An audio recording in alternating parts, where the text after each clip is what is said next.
To prove that cats can't die from falling, this cat jumped from a high building. As expected, he died. In his second life, to prove that cats are stronger than humans, he was crushed by a 500-pound barbell. In his third life, to prove that cannons are the fastest mode of transport, he was blown up to pieces. But no matter how he abused himself, even being burned to ashes, he always resurrected in perfect condition the next day.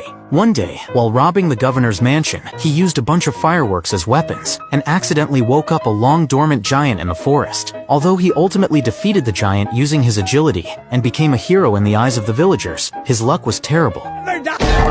When he woke up again, he found himself in a hospital. The doctor wanted to check on him, but Puss thought it was unnecessary because he was a cat with 9 lives. But the doctor told him, "That makes 8, Puss. You are down to your last life." Puss was in disbelief. The doctor then gave him the address of a cat shelter, hoping he'd go there to live out his remaining days. His pride wouldn't allow him to live like a regular cat. At night, while drinking at a bar, the candle above his head suddenly went out. The next moment, a cloaked wolf appeared beside him. He placed a wanted poster on the table. Seeing the information on it, Puss thought he was a bounty hunter. He tried to end the fight quickly, as he always did, but this time, his opponent was terrifyingly strong.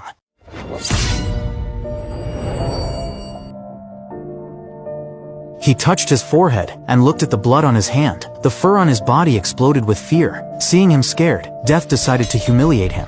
Pick it up. Puss, unable to even summon the courage to grab his sword, immediately fled. By the time Death caught up, Puss had already escaped through the filthy sewers. This experience made Puss truly feel fear for the first time. So he buried his gear and went to the cat shelter as the doctor had suggested, deciding to waste away his remaining life there. But by chance, he overheard a group of thieves talking. They mentioned that there was a map in the wizard Horner's house that led to the wishing star, which could grant any wish. In order to get his 8 lost lives back, Puss decided to take one last gamble. At night, he quietly snuck into Horner's castle and found a chest in his room. Inside was the map. But to his surprise, there was a person in the chest, his ex-girlfriend, Kitty. Just as they were fighting over the map, the thieves showed up, and Horner discovered Puss. Then the 4 factions erupted into a fierce battle. In the chaos, Puss escaped with Kitty. But just then, Death, the one who almost killed him, showed up again.